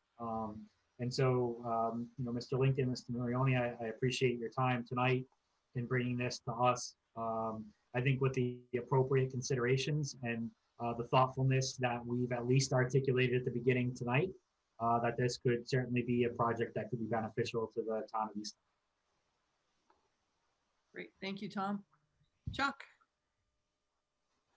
I do see the value of this kind of friendly cooperation if we choose to do that. Number one, to stop unfriendly 40Bs. I was on the zoning board way back, as Mr. Marioni might have the memory to remember that. And even then, I think that we had a lot of discomfort about having unfriendly 40Bs come in instead of the friendly ones. They also allow opportunities for people to find affordable living environments where many times we don't have those in Easton. And I am in favor of diversity, not just for that sake to do the project, but diversity is a good thing in my opinion, not a bad thing. So a couple of questions for Rick is that, Rick, how did you end up getting a piece of Brockton in this? Was it part of the purchase? Yeah, it's part of Wayne Benson. His dad. They had that little landlocked parcel that joined the original one. So it's not something special I did. Is that something that's going to be built on at some point? No, one of the drawings had some wetlands drawn in the corner, not on the eastern section. As well, there are some utility lines, some high energy lines that are running through that parcel. So it's really not that valuable. Originally, I thought it might be nice to come up, but it's somebody else's land. I think it's Trust for Public Land or something like that, to run the sewer line up there, because you could come right through that parcel and across. But right now, we've just got it drawn where there's a little bit of parking over there. And I've thought about actually removing that, because it may get a little messy, trying to permit in 2 towns. I've never done it personally, but if I can get rid of those spaces, I think it would be smart to do, and maybe put the dog park or something like that, low impact, over there. But haven't gone that far yet. I'm obviously hindered by looking at these photos from above, but I'm. Oh, sorry. No, it's no problem. It's just a matter of, I'm surprised that it doesn't have a water problem. It has the brook to the south of it, and it has a pond about the size of the project itself on the other side of the street. So that, how high above that is this project? I can't answer the stream. That's way in the back, but it surprised me too, because at first glance, and then knowing Easton soils, we've always had to deal with high groundwater. Up in I'd say the front third of the site, they didn't even hit groundwater. They were down 10 feet. Then the site drops off. So that second building, actually, you'd lose a whole floor in massing as you're looking in from the street. And they hit modeling there. They call it high groundwater at, like, I think 66 inches. So groundwater is still 5 feet down, even in the middle part of the site, which is where it drops off. So it was surprisingly good news. Thank you. I think that we're all concerned, or we should be concerned, about climate change. We're not California, but there are situations that can happen here too with weather that can get more severe as we go along. One other thing is, it looks like the entrance and egress shouldn't be too bad onto Union Street there. Would you agree? When I'm done, it'll be good. I think right now that house, and they've got a fence off the old Benson house that runs out to the street. That blocks the sight line a little bit if you're coming out, people coming in from the Brockton side. It works right now, but I think if we can move that house and take that old fence down, we're fine. Okay, thank you. That's all I have right now. Thanks. Mark. Thank you, Dottie. Good evening, gentlemen. Thank you, Rick, for the very thorough presentation, and thank you, Walter. Walter, I don't know if you're in a sports pub or if you're just in an office of a man who loves sports. I would say I'm in an office of a man who enjoys an occasional sporting event. Well, I get to ask last or next to last, so everybody asks all the good questions, the intelligent questions, and I get to listen to a lot of information. So I'm more or less ruminating. I don't have too many questions. A lot was asked, a lot was answered, and there were thorough answers. I look at this project like we looked at the additional 44 units on Avalon at Target. It was the only time I looked at a project of any magnitude since I've been on the board. And the questions we ask are the questions the community asks when we have a project like that. And the community, when they see a project of this size, the questions that they always ask is, how much will this put a strain on our town services, fire, police, schools, roadway infrastructure, all that. And when we did the Avalon, the 44 units, we actually looked at that really thoroughly and found out that it was a very small amount. It was a negligible amount. And, that's something that I would like to look at in this case as well, for a multitude of reasons. One, to know that our infrastructure and our services can support this. And two, so we can really flesh out if there's people who say it shouldn't happen, or the idea is that it shouldn't happen. I want to sit back and be able to stand on the decision like we did at Avalon and say, we exhausted every scenario, and we cannot discover a reason why this shouldn't occur. So, from that regard, I'm curious as to how this would affect our police, our fire, our DPW, our schools, and, because our town runs very lean. We've been saying that for years and years and years. And any additional strain to our town and its services, we feel. We run lean, and we have a single tax rate. So those are my only questions, and that's something that I wouldn't expect at all to be discovered in this meeting. But if we could look into that and then move from there, I think that I would be able to capture all the information necessary to either support this or not support this. Great, thank you. So some of the notes that I wrote down, I really enjoy the opportunity when a partner, and I'm going to say partner because Rick and Walter have worked with us on other things. So we know what we're getting here.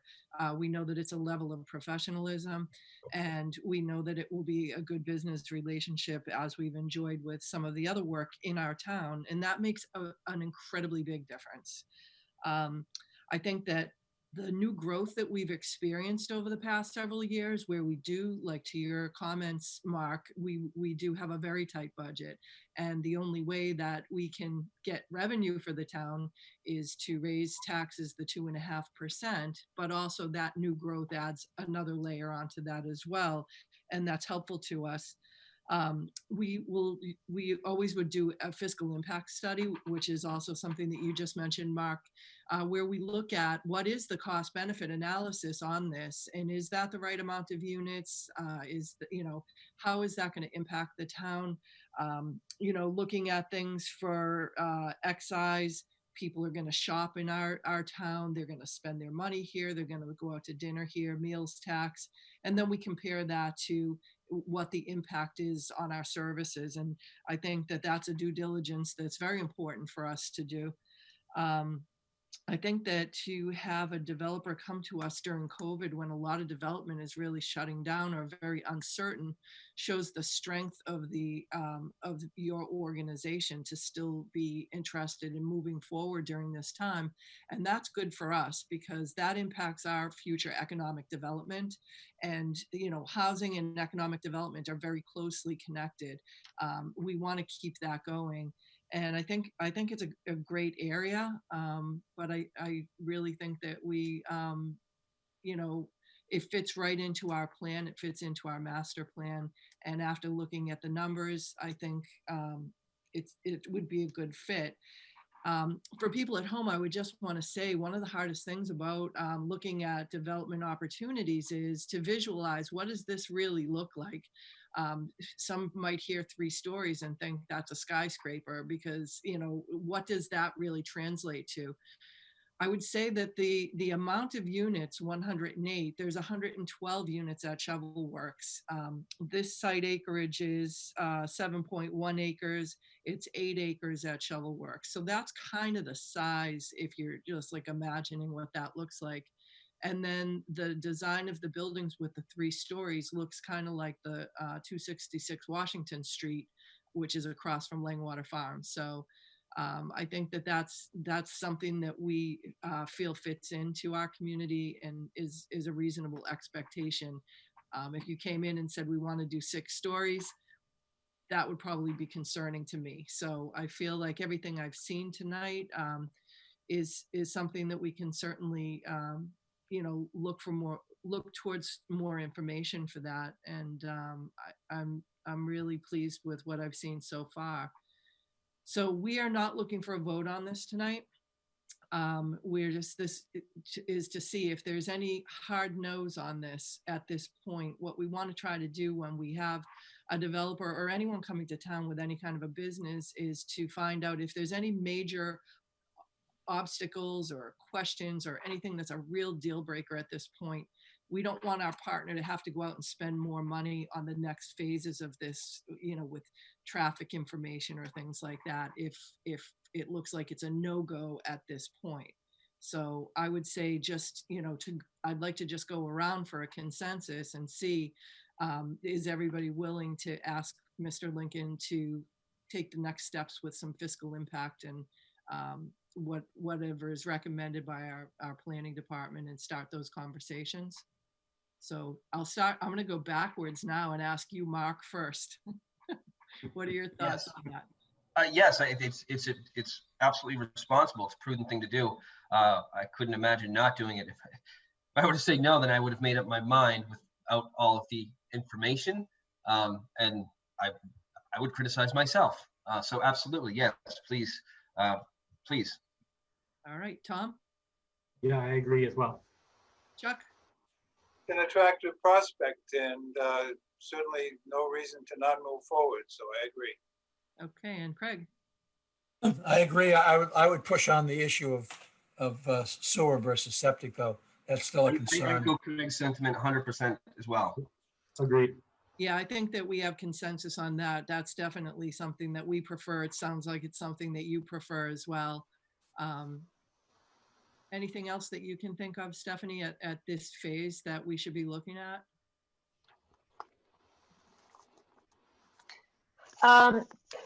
No, I think that a lot of the questions that I had were asked by the select board members. And, you know, again, we do have some information on the number of school-age children that the housing to date has generated and information like that, but we will look at that as part of the fiscal analysis. So I don't know that we need to go through that right now. I will say that the Affordable Housing Trust does generally like to encourage more 3-bedroom units than less, and consistent with mass housing. And I know Mr. Lincoln talked about the historical structure and preserving it and moving it, and we'd like to hear more about that and what their thoughts are there. All right, great. Well, I have to congratulate my fellow board members because you haven't been on that many new housing projects, and I'm really impressed with your questions and the thoughts on this. So thank you very much you've clearly done some homework before this meeting, and it shows, and I appreciate the smart questions that everyone's asked. And thank you, Rick and Walter, for the presentation. We really appreciate you coming in with that. And we will work with Stephanie and Connor to get to some next steps. Thanks for everybody's time. All right, thank you. Good night. Thank you. Good night. All right, next, our standing update for COVID. Sure, just one moment. Let me get my screen share going.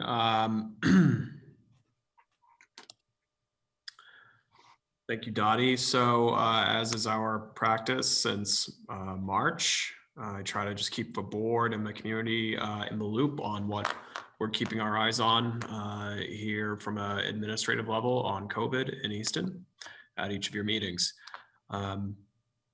The Easton Emergency Management Association continues to stay in pretty frequent contact a few times a week with public health, public safety, public works, schools, and our office represented in those calls to make sure that we're keeping an eye on changing state regulations, executive orders, and the state of and the shape of the pandemic locally, as well as regionally and nationally.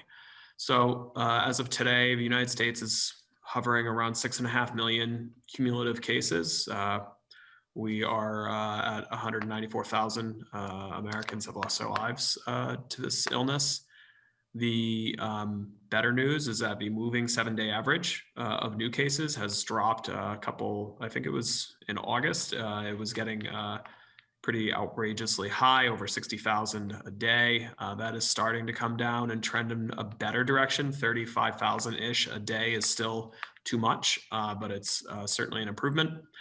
And another kind of key metric there is a percent positivity rate of the amount of tests being administered.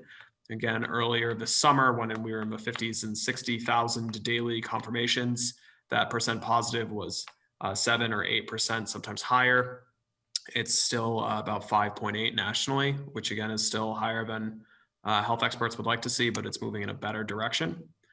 This is the state-by-state map that the COVID tracking project keeps on a pretty great website, COVID Exit Strategy, that aggregates publicly available data that shows you what the test positivity rate is for each state.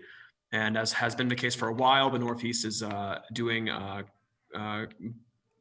best comparatively on a percentage basis for our positive rate. You can see we're all below 2% compared to some of our neighbors in the United States, particularly in the South and the Midwest right now, who are well over 10% of their tests coming back positive. The Commonwealth passed 9,000 total deaths this week, which is a sobering milestone. Although our case growth has largely leveled off. We have a cumulative of over 122,000 cases as of today. And as of last week's weekly dashboard, the average daily incidence per 100,000 residents is just over 4.5. That's an important metric. I'll come back to that when we get to Easton.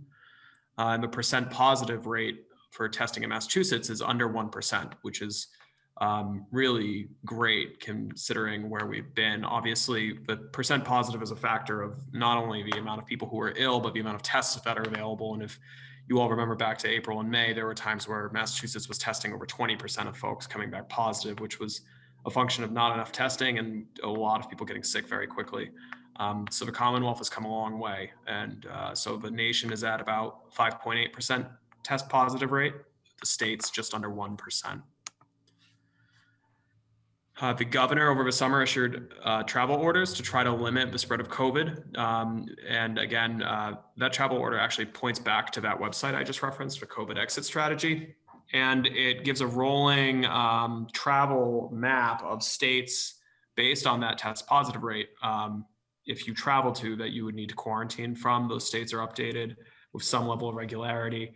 Hopefully this travel information is not news to anyone in the state at this point. We always just keep it here to remind people that it is in effect. They should go to the Commonwealth's coronavirus website for more information on that.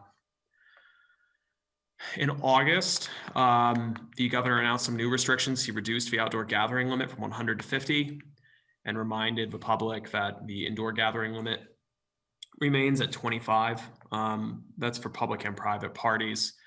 That's important because as I'm sure members of the board have seen and members of I'm sure the school committee have seen and just parents around the state have seen, there's been a few school districts in the state in the past week or two that have had to change at the last minute their plans for opening in the hybrid model this week because students had been throwing parties. In the case of Dedham, I believe it actually resulted in a cluster of cases, moving them into a higher risk category.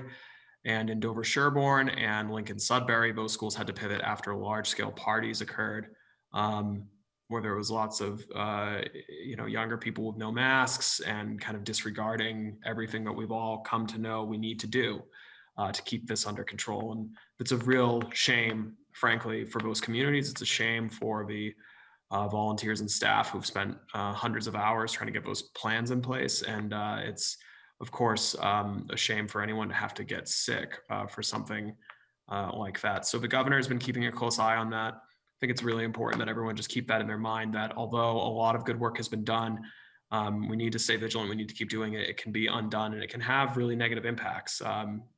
For a school to have to pivot at the last minute because of huge parties or things like that, that certainly do not need to happen. That impacts the services kids are getting.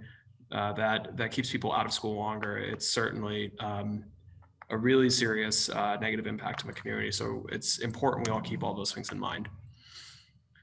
So one of the data points I'm going to start incorporating here moving forward is like the Commonwealth rolled out this new dashboard on a weekly basis now. The Department of Public Health publishes a new map that points to the average daily incident rate per 100,000. So basically how many people in your community are getting sick on a daily basis. The color coding is somewhat confusing. It's basically a stoplight, but you have gray or no color for very few cases.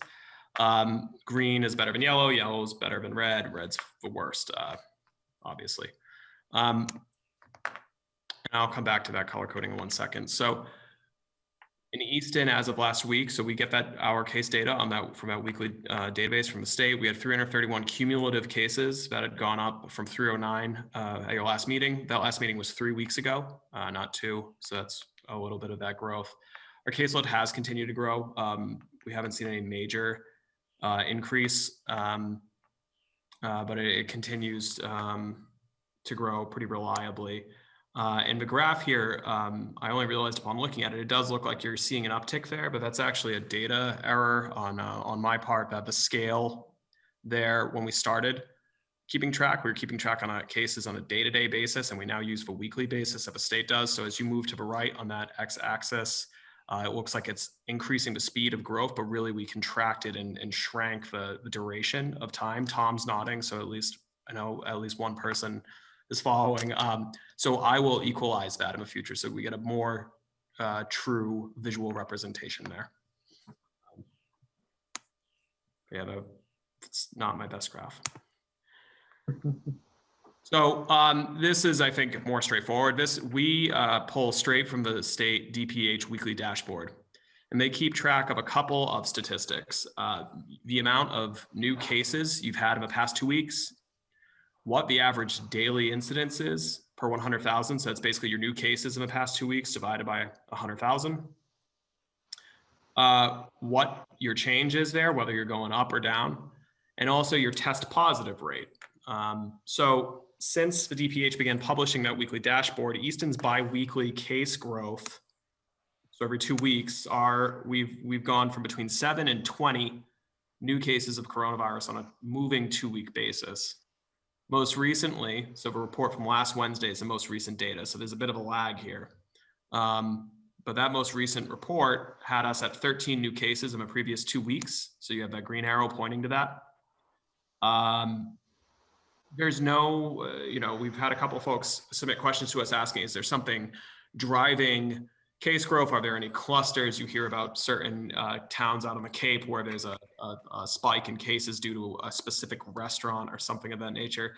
That's not the case here. We haven't, the growth is just attributable to the general continued community spread. We know a lot of the things we need to do to protect ourselves and our families now. None of those things change the fact that coronavirus is a highly contagious, communicable illness.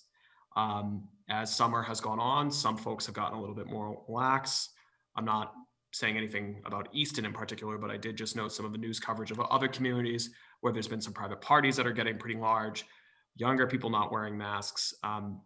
When you start scaling back those steps, masks, distancing, the virus starts spreading again.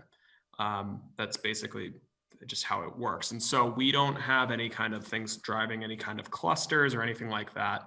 It's the growth is relatively steady and is just a reflection of the continued transmission. There was a 2-week period where we were out of the green category, which is 4 or fewer average daily cases per 100,000, which if you look at Easton's population is just about a quarter. That means for Easton to get bumped up into that yellow color that some people get stressed about, we need to have basically 1 case a day, every day for 2 weeks. Well, the town of 24,000, it's really, when you think about it in perspective of how much this was spreading in the Commonwealth and in the world, it's relatively impressive that whenever we're in that green category, that means that on average, we're getting less than 1 case a day, which is good. It's manageable. We would, of course, like to see none, but I don't think we're going to see 0 on a recurring basis until there's a vaccine.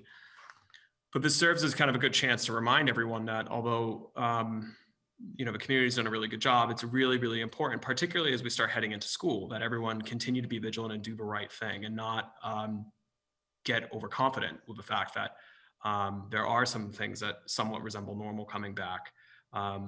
We can't let our guard down. It doesn't mean people need to live in fear. They certainly shouldn't. We know the right things to do, and people just need to keep doing them so we can keep our cases manageable.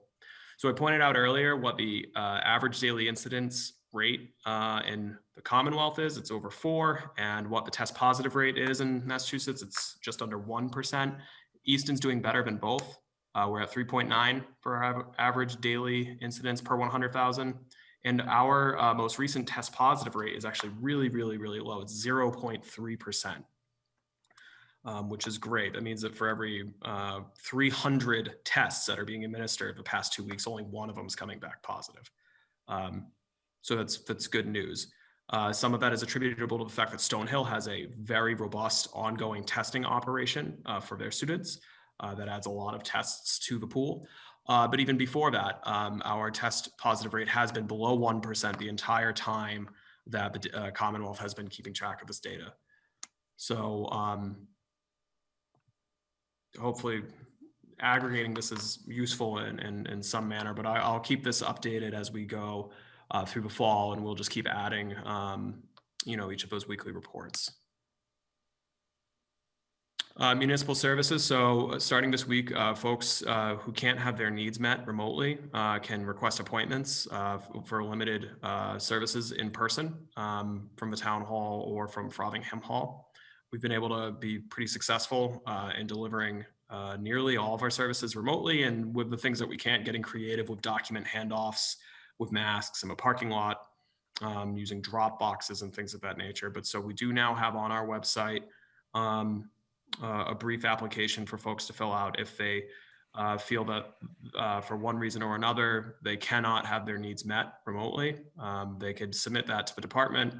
The department will review it, and if it's something that we can't do remotely or help them out with in another way, we'll work with them to schedule an appointment. We're limiting it to a couple of days a week for now, and this will be a good kind of first stage for us to gauge the level of interest and need from the community, and also to collect data as we move forward with what that in-person need actually is. Thankfully, we invested in online permitting and bill pay years and years ago before the pandemic hit. So a lot of the traditional foot traffic you would see in a town office for permits and payments and things of that nature are entirely possible without being in the building. And we've been able to keep that business going. Using Zoom, we've been able to keep all of our boards going. Our online permitting has been part of that as well for developments to keep moving forward. Obviously, you just had a robust presentation and discussion about a 100 unit project entirely remotely. So we've been fortunate that the technology has been there, as well as the executive orders from the governor to make it possible. But for those folks who do have different needs, we'll be able to work with them moving forward. Town staff continues to work with the schools on their reopening planning. The Board of Health and Easton Public Schools are working together now to finalize a public handbook, what we're calling a COVID playbook for the district to help inform all parties, members of the community, on the data and the protocols that are going to be used by the Board of Health and Schools for ongoing COVID surveillance and response. So again, it's felt like a sprint that's also as long as a marathon, but we've had a pretty good partnership with the schools, and I know they're working around the clock on this, and as soon as we have that information, it'll be made available. EMA now has its municipal cache of PPE for the fall should we need it. Mine, I'm looking at some of it on my desk, which is great. And of course, our public safety and public works remain fully operational. So that's my update. That's what I have prepared tonight. I'm happy to answer any questions from anyone if there are any. Any questions? All right, well, I'm going to go back to what was on the amended agenda in the beginning. We do have an item that the chair did not reasonably anticipate 48 hours before the meeting, which I think this is the first time this has happened on my time as chair in the past couple of years. But the governor came out on Thursday of last week, and there was a big deadline coming up.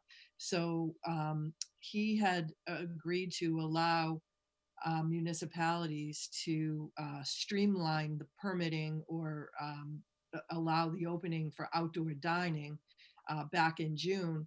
And that was set to expire October 31st. So as we were getting close to this deadline, I know that a lot of restaurants were saying, well, you know, now they are allowed to have some indoor dining, but what happens on November 1st? And so we weighed in on that with the Mass Municipal Association and with the different regional planning agencies and a number of other organizations to try to say, we need to, don't give the restaurants till the last minute. Like, you know, they're going to need some of this information in advance. So I was really happy Thursday, he announced that he was going to extend those provisions for the outdoor dining until 60 days past the end of the state of emergency. So our vote that we took back in June to allow administratively, you know, Michael Blanchard and his team to approve outdoor dining based on, you know, the policies that we put forth in that document, that mirrored what the order was at the time, which was to expire on October 31st. So what I would like to ask the board today is if we could vote to make an amendment to that policy that we put in place so it matches what the governor has said, so that our policy also would expire 60 days past when the governor ends the state of emergency. And what that would do is allow our restaurants to be thinking ahead as to what their next moves are, if they need to make any kind of changes to their outdoor dining, if they need to change their lighting or heating or things like that. So I think it's, I wanted to put this on the agenda now because our next meeting isn't until October, and I really want to give our businesses the best advantage that they can to have the most time to plan for this and be reaching out to Michael and to our emergency team to let us know if they do plan to expand their dining past November, what their plans are, where do they need help, what can we do to support that, and if they are planning on making any changes, to bring them back to that team to make sure that they're safe and approved. So anyone have any comments or questions on that? It's a great idea and a great point. Isn't there some possibility of some money available too, to help out with heating and those kinds of things for restaurants? There is a grant program out called Shared Streets, and that's been out for a while. There's Stephanie is going to reach back and clarify some of that, because that's really supposed to be for municipalities that decide to use some of those changes. However, the governor in his speech the other day said some of that money could be used for other things. So we need to get clarification on that before we do anything. Okay. So we are looking into it though. So if somebody would make a motion that we amend our policy, did we have I'm sorry, I've got a bunch of things open here that I'm looking at to see if we had a policy number on it. Policy number 38, that we could amend the every place where it says that the policy will expire November 1st, 2020, or the date of the governor's COVID order 35 being rescinded, we want to replace that with expiring in accordance with the governor's orders, expiring 60 days after the end of the state of emergency. Is that? Don't move, Barger. Sorry. So Barger, Broussard, and the roll call vote? Barger, yes. Broussard, yes. King, yes. I am yes. And Fulginiti, yes. Great, thank you very much.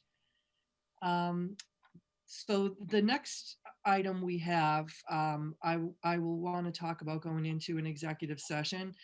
So before we do that, I just want to wrap up some of the other kind of things on here to see for town administrator notes, if you have anything, Connor. Sure. I should have mentioned this in my COVID update. but it fits that as well as the town clerk's item tonight, and I figure I'll note it now, and if the board has any questions, I'm happy to answer them. But in addition to the public health standards we're trying to keep our eyes on, as Danielle spoke to quite well tonight, although very humbly, is the fact that she's basically had to turn her normal operation into a mail house. And we've had to take up significant space in the town offices, multiple meeting rooms for processing with poll workers, as well as using the town hall for a safe early voting site. And so we will have appointments available for folks and we'll make that work. But for now, through the election, that's probably going to be where we're at because we do have a significant amount of a building needing to be used for those important electoral activities. And on that note, I don't think it came up, but 70% roughly of the voters of Easton who participated in a primary voted by mail. And the turnout for that primary was more than double the next highest primary in the past decade in Easton. So in addition to having to basically relearn or learn brand new regulations and an entirely new operational pattern with expanded early voting that has never happened before, there was more than double the normal turnout. And Danielle's office did it by, blood, sweat, and tears, right? I mean, you look at, Danielle mentioned a couple of other communities ended up in the news. That wasn't because of any kind of malintent. That's just because an incredible amount is being placed on our election officials under these circumstances. And so part of my way of supporting them is giving them the physical space they need to do that in this building. And I just want to acknowledge them and say thank you to them because they didn't properly do so earlier. So. Great, thank you. Craig, you have anything you want to add? No, I'm all set right now. Tom? You know, I'm good, thank you. Chuck? I'm good, thank you. Mark? I'm good, thank you. All right. I guess I just want to say welcome back to all of the kiddos that are heading back to school this week. And thank you to all of our teachers and the administration and the school committee for all the hard work they've put in, to Connor and his team for all of the work that they've done to assist with that. And to the families for their patience. This is, I don't have little kids in school anymore. Tom and Mark, you do. It's got to be incredibly challenging and worrisome to be doing this. So I really think, I think our parents have been really great about supporting the changes, and thank the community for that. I don't know if you guys want to comment on it as parents with young kids. Mark, you want to go first? Yeah, it's very hard. I'm not going to lie. And as hard as it is for me, it might be just as hard for the educators. My wife's a teacher and my kids are going remote, and my wife's at school doing hybrid. And then, so it's this massive juggling act, and everybody's really pulling their weight. And I think I speak for all of us when I say I just can't wait for things to get back to normal, and mostly for the kids. So thank you to all the teachers in Easton, all the administration in Easton. What they've done, what they pulled together is incredible. And please stay on the gas. Yeah, Mark, I couldn't agree more. I will say, as difficult as it is, I'm heartened by what I feel is the sense and what I've experienced ourselves of people pulling together and being thoughtful that we're all trying to figure this out together. And that I see a lot more reasons for people to be working together as as we navigate this, rather than finding reasons to split apart. Just to the teachers that are stepping up, and certainly we have friends that are teachers, and Mark, you're living it, and just there's so many people that are stretched in so many ways, whether it's with their work or with their children and their school. It's really heartening to see the support and the galvanization of the community coming together to figure this out. So that's, I appreciate the opportunity to make those comments, Dottie. Thank you. All right, great. So with that, I'm going to ask for a motion and a roll call vote to go into executive session to return to open session, Connor. Yes. Under purposes 3 of Mass General Law 30A subsection 21A to discuss strategy with respect to collective bargaining with the Easton Patrol Officers Association and Easton Patrol Supervisors Association. and the chair declares. So if I could get a motion and a second and a roll call vote. Move Barger. Second, Broussard. Roger Broussard, Barger, yes. Broussard, yes. King, yes. Lamb, yes. Janetti, yes. All right, and we all have the instructions to go into the executive session from here. So All right, we'll leave this open and vacant. We'll come back to it shortly. okay, terrific.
Mute.